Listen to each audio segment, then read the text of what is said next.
That is the most basic essence of an experience you can get to. A relative scale of positivity and a relative scale of negativity based on a current position within an experiential entity. Alright, so this is an idea that I'm going to be using in so many of my videos because it is an enlightened concept. It is something that pushes us beyond our tendencies and allows us to see the actuality of a situation and allows us to progress further into our more complete natural state of self, of existence, of something that we want, right? Of peace, harmony, happiness, love, all that kind of stuff, right? So our it's hard for me to talk today for some reason. Our world tends, okay, at least the Western culture, at least the English-speaking people, we tend to use the word reality and actuality interchangeably, as if they mean the same thing.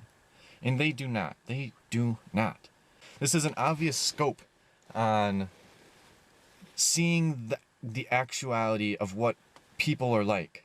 We think as if our reality is everybody's, right? We think they're the same. Oh no, they're not the same. Like I said in another video, there's a rock. If I have good experiences with a rock, that rock is good to me. If I have bad experiences with a rock, that rock is bad to me. The actuality is that that fucking rock exists, right? The reality is that it is good, it is bad. That is the most basic essence of an experience you can get to.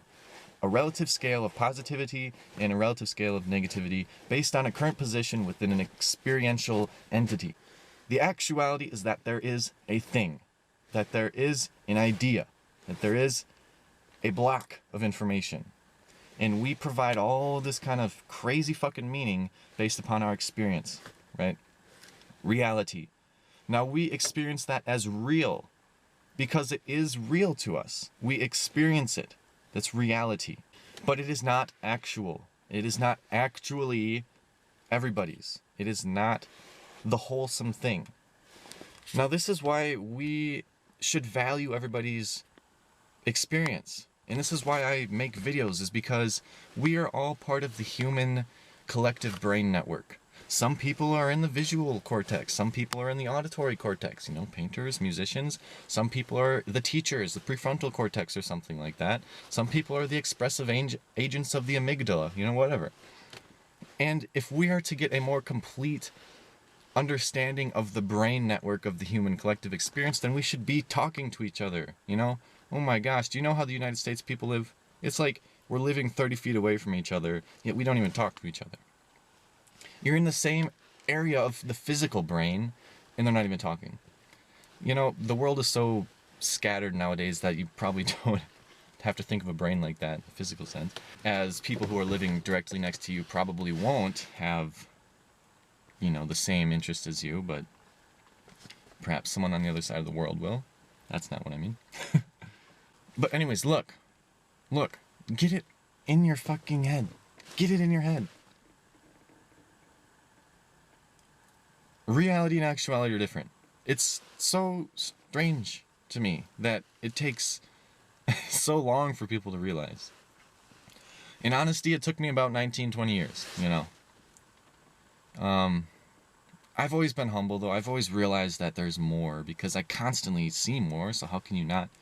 If you're constantly evolving, how can you not see that life is malleable, you know? But some people are still living it. Living reality. It is so limited. Because when you put yourself in a place where you're seeing a reality, you're continually wiring your brain down a certain pathway of thinking what something is. And instead, if you're going down the actual pathway, you're relaxing the pathway, and you're allowing things to be there. You're allowing the trueness of the moment to occur within your life. And so you're not limited, you know? You're not as limited. Now, the boundary of actuality for us, in terms of experience, because we can take it down to the fucking atomic level, or we can take it up to the universal level of an exploding galaxy, or of an exploding universe, perhaps, the Big Bang, whatever.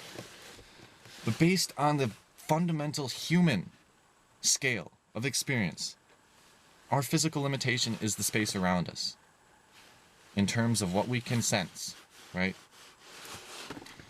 And that is a much larger capability than a reality. Because a reality takes the actuality, again, like I said, and puts you down one frame. One little frame of looking at something. No. Redo. There's a difference, okay? Based on observation.